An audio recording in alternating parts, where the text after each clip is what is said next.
Before we dive right into week 4's fixtures, I do have 2 announcements.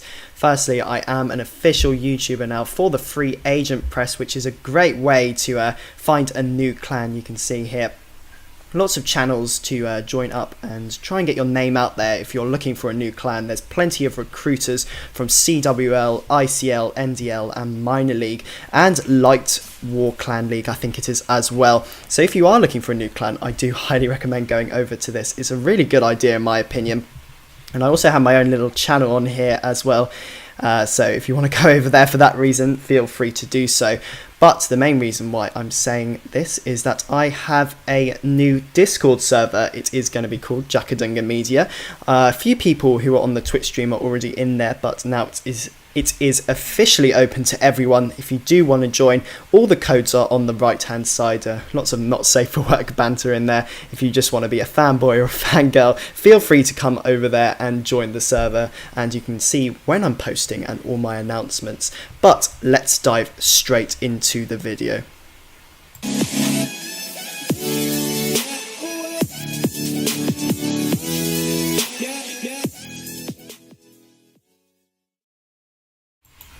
Hey guys, how is it going? Jackadunga here, back again with another CWL Rising recap video, and today we're going to jump straight into them. We have 20 matches this week due to the fact that They Coming is in Estonia for the Clash of Clans live stream. I wish him good luck there. I hope he does win that little thing which is going on down there.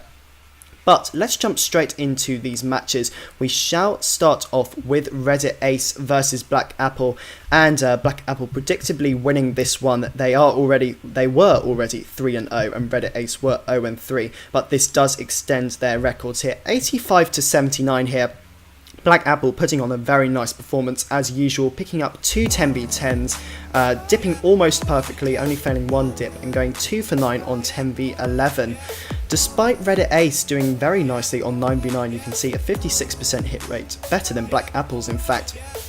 They would not do very well at 10v11, 0 for 14 here. They did struggle, and it seems to be the story of their season here, struggling at 10v11, so having to go for those 11v11s and only going 3 for 4 on dips, so unlucky to them. Hopefully they can pick up their next win after the bye week. Moving on, we do have Aussie Addicts versus Team WBT. Aussie Addicts showing how powerful they can be, becoming CWL Rising's last, I believe, the runner-up of the season, now showing an excellent performance. 87-83 here, going perfectly on dips here, picking up 2 10v10s as well, maxing out really. They only left 2 stars up on the 11s. You can see a 3 for 6 hit rate on 10v11 as well. Team WBT put a nice performance up as well actually. Their 9v9s did struggle, in fact 39%, but apart from that, they did pretty nicely. They did nicely at 10v11, 3 for 8, and picked up a nice 10v10, but it was the dips, 3 for 6 here, which would put them behind Aussie Addicts, who did very nicely. Moving on, we do have probably the match of the week. You can see Elite Valor against Time Vortex, and look how close it was here. We do have an 86-86 tie here. You can see practically even on the stats on a 9v9, 61 and 62% here, which are very good stats. Both sides picking up a 10v10 and both sides dipping perfectly, which is very nice. Both solid performances. 10v11, Time Vortex did go slightly better than Elite of Valor, 3-7 to 3-10, but it ultimately came down to percentage here by 0.3% in fact, so a very nice win for Elite of Valor, who do go 4-0, and Time Vortex go 2-2. Next match, we do have my clan Crunch Time losing against Reddit Elefino this week. Reddit Elefino were just too good for us. They did dip 5 for 6 and our dips were not on point. 3 for 6 here did mean that we would fall behind, despite having a better 10v11 record, going 3-12 to Reddit Elefino's 2-11. The 9v9 hit rates were very similar as well. We did go slightly better on 57%, and we did pick up a 10v10, but 2 10v10s from Elefino would seal the deal for them. Moving on, a very highly anticipated matchup in Hagar Metal against Predominance here, but Predominance would go 4-0 and Hagar Metal would pick up their first loss of the season here with a very nice performance. You can see here 10v11 stats off the charts. I believe this is the first time a clan has gone perfect at 10v11 from Rising. 3 for 3 here, so a spectacular performance from them. But you can see here, Hagar Metal, it wasn't like they had a bad performance. You can see a 3 for 5 on the 10v11, a 54% hit rate from 9v9, which was in fact better than Predominance, and picking up 3 10v10s to Predominance's 3 10v10s as well. But the dips, they would fall short, 4 for 6 to Predominance's 5 for 6. Going to the next match, Pino Violator up against Knights Templar here. Pino Violator would really smash the board here, 85 to 77. Knights Templar really did struggle at 10v11. Another perfect 10v11 performance from another clan this week, 3 for 3 you can see there. Dips were similar, 5 to 6, completely even actually, but the 9v9 performance from Knights Templar would really let them down this week, not having that many 10s to actually hit here. 12 to 38, which was 32%, and Pino Violator would go 59%, so a very nice performance from them. They do go 3-1. Moving on, Coastal Clash versus Annihilates here. Another very nice matchup here. You can see a complete even tie. Slightly more percentage between the two clans, but it was Coastal Clash who would pick up another victory. I believe they do go 3-1 now, and Annihilate pick up their first loss. 10v10s, both sides picking up 1, but the dips, you can see both sides perfect. 6 for 6 here, and 10v11 stats very even as well. But I think it was the 9v9 stats which did see Coastal Clash winning this one. You can see 18 for 35 was slightly better than Annihilate's 15 for 32, which did give them a few more scouts, as you can see there. So Coastal Clash picking up a vital victory here, I believe. Going on, we do have One Hive Invicta against Laguna Alianza here, but LGA would continue to struggle, going 0 for 4 this week, and One Hive Invicta picking up a vital victory, 84 to 80 it would finish here. There was 10v11, the percentages were quite good actually, 2 for 6 to Laguna Alianza's 1 for 7 here. There would be a lot of 10v10 attempts going in, but only one 10v10 would suffice for One Hive Invicta. 1 for 8 they did go. 9v9 stats pretty even, but it was the dips, you can see. Laguna Alianza going for 3 11v11s, and they did fail 1 dip. So they did put them behind. Quite a low scoring affair this one, but nice job to Invicta. Next we have Sheldon Massive versus Reddit Templars. Templars bouncing back from their loss last week against Crunch Time, and Sheldon Massive actually probably picked to be favourites this week after their very convincing win against Secundum. It would be an 84 to 82 score here. 9v9 hit rates off the charts actually for Sheldon Massive, 68%. But it was the dips which would let them down. Reddit Templars going perfect, however Sheldon Massive would only go 3-5. 10v11 stats quite low as well for both sides, but nice job to Templars. Reddit Hounds versus VillaLacura. Both sides actually very good. I've seen performances from them, but you can see Reddit Hounds putting on a very, very nice performance. 10v11, 3 for 4, so 10v11 stats really picking up this week. To VillaLacura's 2 for 11. Dips, 5 for 6 for Reddit Hounds, so very nice from them. 9v9 stats as well, 19 for 29, so Reddit Hounds really showing that they can perform when they want to. 2 10v10s as well, nicely done to them. Moving on down, ChaosHammer versus Nagaland Delight, I think that is. I haven't actually pronounced that clan name before because I haven't had to recap them. But 84 to 82 here, ChaosHammer improving once more. Dips exactly the same. 10v11 stats much better for ChaosHammer. 2 for 5 to Nagaland Delights. 1 for 11 here, so nice performance to them. 9v9 stats hovering around that 50% margin, but it was the 11v10s which would prove ChaosHammer to be the victor.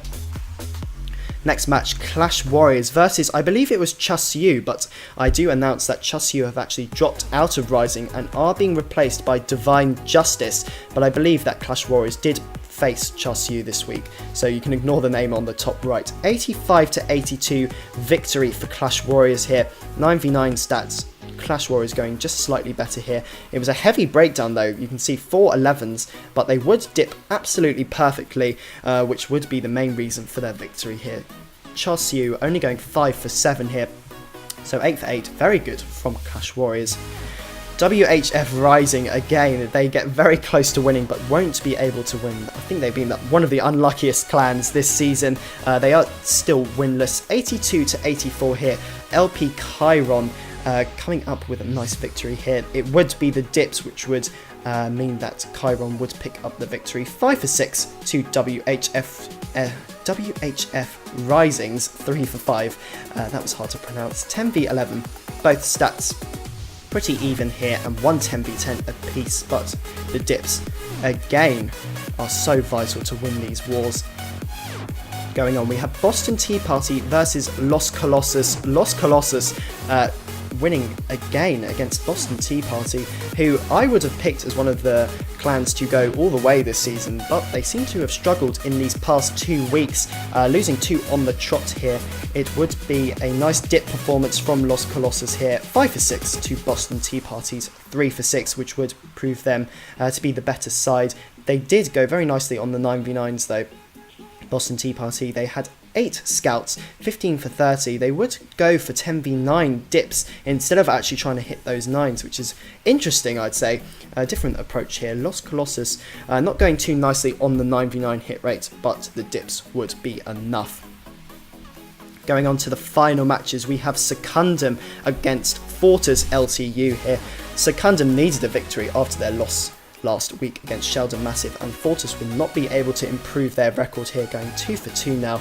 It was a victory here. The dips were even, 4 for 6 for Secundum and Fortis LTU, but Secundum are so strong at 10v10 as we know, and they picked up 3 this week, which is probably the most out of any clan, and their 10v11, 3 for 6, it's just their 10s are so strong.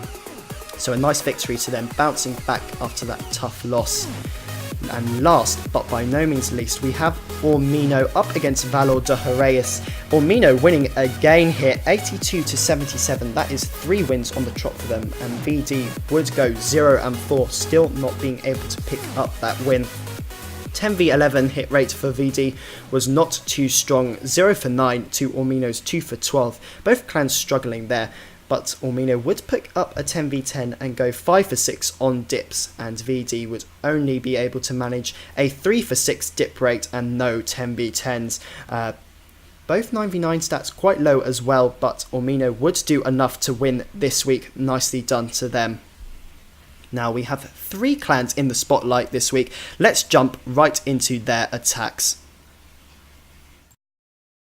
So our first spotlight clan this week will be in fact JTJ, as Swutang clan goes in here for a nice 10v11.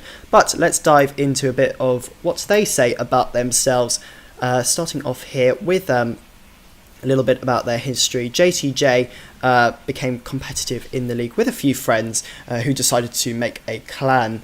They were apparently fans of a YouTube channel called Runbuck. I'm going to try and find that and put that in the description. But the clan dynamic changed to move to a more competitive environment after they sort of formed the clan. Apparently they have been in CWL in the past 2 seasons. They made the semi-finals, the conference semi-finals in Season 2, and they were in Light in the first season. This is their 3rd season in CWL, of course, and they're currently 1st in Rising after last week. But they are looking to go 4-0. They did postpone their match against the OSF, and that's why we could not publish those clan spotlights last week. They do have a YouTube channel. Apparently it is Runbuck. I will link that in the description. They're seriously casual, and they're casually serious. Apparently that is their slogan. So we will jump into this attack here. which looks like it's developed quite a lot here, going in with a Queen Charge. I'm going to end off with some Dragons, but the Queen Charge you saw got so much value here. He's already getting into the 40s and he hasn't deployed his kill squad yet.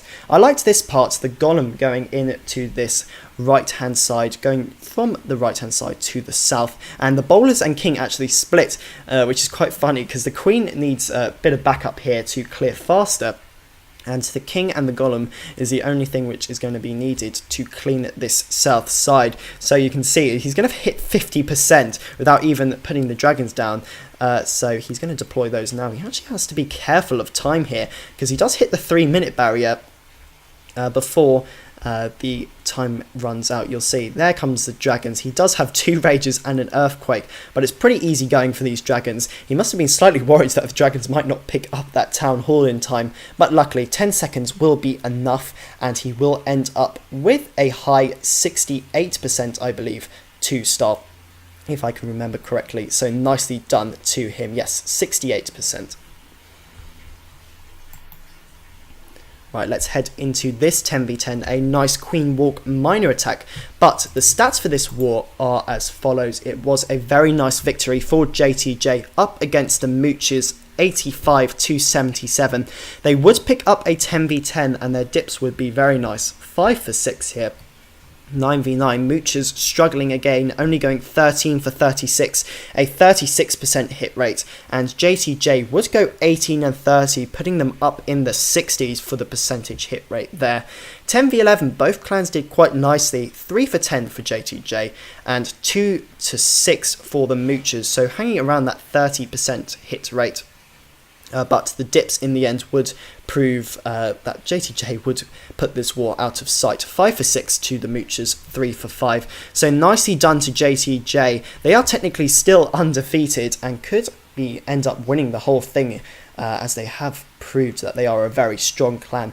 But let's dive straight into this attack. We can see the Queen making her way round this base, starting off from this eastern corner to the south. King is going to do a bit of funneling as well, but he's actually funneled this quite strangely. You can see here, he's going to come in from this north side, which is a slightly strange way to put in these miners. I wasn't expecting it actually, as the Queen continues to make her way around this south side. The Queen Walk has got so far and got so much value, and the miners are just going to do such work on this north side. He's put those 2 Rages down. He's going to drop that the first heal, in fact, for these miners, so they don't get ripped apart by that Wizard Tower farm in the core. He's going to make sure the miners go all the way to that second Inferno Tower in that little section with the elixir storage. But this base is pretty much wrecked already. He still has the Queen's ability left as well, which he will hit about now. But as soon as that miner takes down that Inferno Tower and that Bomb Tower, there's about a good 30 miners, maybe not 30, a good 20 miners going towards that Inferno Tower and those final defences. So this base is pretty much wrecked. Nicely done to Chris here, picking up the only 10v10 of this war. And you'll see the score again, a nice win for JTJ against the Mooches. It would be an 85-77 win. Next clan in the spotlight, we do have Alphas here, who are Northwatch's family. Of course, they are the Invite clan, but let's jump a bit into their description of their clan. So apparently it was started off by 2 people, Ebola and Snoozy, and apparently they ran multiple accounts to make sure that wars were being kicked off, and they recruited off the Supercell, I believe, recruitment thread. Apparently that was the thing back then, which people still do that now, I think, as a way of recruiting new players. But they are a pretty strong clan. Last season they were in the CWL Light League and they did go 8-3, which is a very strong record. So they are looking like a strong clan this season. They did pick up their first win this week. I think it's quite a hard transition to go from Light to Rising, due to the fact that it is a bit of a step up. But we're going to have a look at this very nice attack here from Sorcery Emperor. Strange name, but he's going to go in with a very nice dragon attack here, going in towards this core. He's got a clone spell. Obviously, he's going to clone those loons for the back end on some of those air defenses. The dragon strategy is very popular for the corner air defenses. Here we go. So there's a Lava Hound, Clan Castle CC as well, looks like. And he's got a clone spell. He's actually going to save those for the dragons, I think. He's got a haste spell here to haste towards that last air defense. But the dragons do have a strong push through this base. The Lalo portion is actually going to be cloned, as I first predicted. Ripped my predictions, but you can see cloned balloons here going to take out that final air defense with the help of a rage spell and a clone spell. So nicely done there. You can see plenty of dragons and balloons left up for cleanup. A very, very solid hit here from Sorcery Emperor. And we do have one more 9v9, but let's jump into the stats for this war. So alphas, as I did mention earlier, would pick up the victory here, if I can find it, 83-81 here against the German clan Dcervezas here. Of course, I did mention it was their first win, so very nicely done to them. It was quite a close affair, both clans dipping 4 for 6, and their 10v11 was a bit similar actually. It was more favoured towards alphas, 3 for 7, which is definitely a strong performance at 10v11. Dcervezas would go 2 and 12, but alphas picking up that 10v10 would put the war out of sight here and pick up that extra star to make sure there was a 2-star cushion. Both clans 9v9 was about 50%, but Dcervezas would get a nicer 9v9 hit rate. But we'll have a look at this attack here. It is going to be I think it's the Queen Walk Go Boho, which has seen rise in popularity recently. I tried it the other day, completely failed my attack, but looks like Platinum's going to pick up a very nice triple here, starting off with the Queen, going around the base clockwise. He's deployed those 2 golems here to take so the wizards are tanked to create the funnel here. The Queen's helped with the funnel as well, but the Queen has got tons of value, taking out that bomb tower and all of those point defences. He is going to push through the right hand side here. It's actually a strange way of deploying his hogs. He's actually going to create a runway for his hogs to run through the middle of the base, which I thought was kind of interesting. The bowlers here nicely funneled. They only have one direction to go in, really. They're making their way towards the enemy Queen in that corner, but the Lava Hound does come up from the clan castle, but Queen is nowhere to be seen. She's on the left hand side, so the Lava Hound's going to do practically nothing here, as he does send in his hogs from the north hand side to take out the remaining defences. But he's got plenty of hogs left up. He's still got 3 hogs to take out 2 Teslas, so it's going to be pretty much smashed here. He's got plenty of cleanup on the board. A very, very nice attack here from Platinum, starting us off with the 9v9s, and it would be a victory for alphas. So very, very nicely done here. 83-81, the scoreline would finish. And last but by no means least, we do have Michigan Rose here taking on the OSF. Michigan Rose going to be our spotlight clan this week. Let's jump into a bit of their history. So actually, I do know Ryder from Michigan Rose. He is used to be part of the Buy Forever family, but he gave me a little bit of a description of the clan. So actually, Michigan Rose is comprised of 3 clans, which I didn't actually know. Michigan Rose, Farmageddon 2, and Dutch Force. Michigan Rose was apparently founded actually in a competition in late 2013, and they merged with a clan called Farmageddon 2 after an epic farm battle, uniting some international flashes apparently. But together they would take the Dutch leagues by storm. They won the DF and the DWA, which is the Dutch War Association League title, and they would compete in Season 2 CWL Light, and they were very strong. I did watch a few of their endeavours in that league. They would lose in the conference semi-finals to a very strong Above and Beyond side, who would win the whole thing in fact. And now in Premier, of course, it would be a tie, and just on percentage, apparently it was one of their most exciting wars ever, so I'm ashamed that I missed that. But they are looking to take the CWL Rising League by storm, and they have done quite nicely so far. We will jump into a few of their stats later, but as you can see, this attack well underway here. The Valkyries coming in for the Town Hall, but it's going to be quite a nice percentage, going to be in the 60s I believe. So nicely done. The nice rage and free spell would allow the Valks to take up the remaining core defences there. Baby Dragon going to pick up an extra percentage point. That is going to end up 60%. Nicely done to Kabonk Jr. or Sabonk Jr. And last but by no means least, we have the last 9v9 attack. We have PN up against Old Base here, and this is going to be a very swag-filled raid. We will jump into that shortly. But let's go into the stats of this one. Michigan Rose would beat the OSF comfortably, 82 to 75 stars here.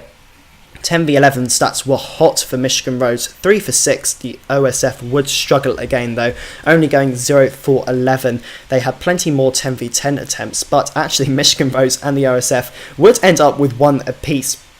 The 11v10 stats were slightly low. Michigan Rose 4 for 6 on dips to the OSF.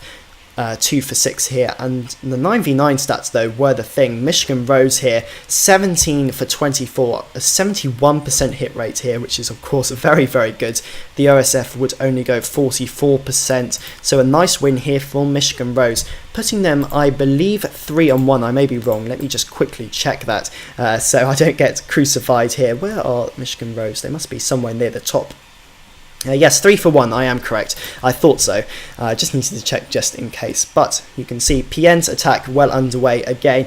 The kill squad has got a nice push through this base. And the Hogs literally have not much to do. You can see he has 2 heals, but he's deciding to not use them and go for a little bit of swag, which is always good in my books. So a very nice job to PN. It's going to be down to clean up for the triple. But again, I will say, a nice win for Michigan Rose here, putting them 3-1. So that will be all for this week. I hope you did enjoy the video. If you did, of course, please leave a like. Subscribe to the channel for more similar content and more videos related to the Rising League. And I do hope to see you in the next recap or the next roundup. Thanks for watching, guys.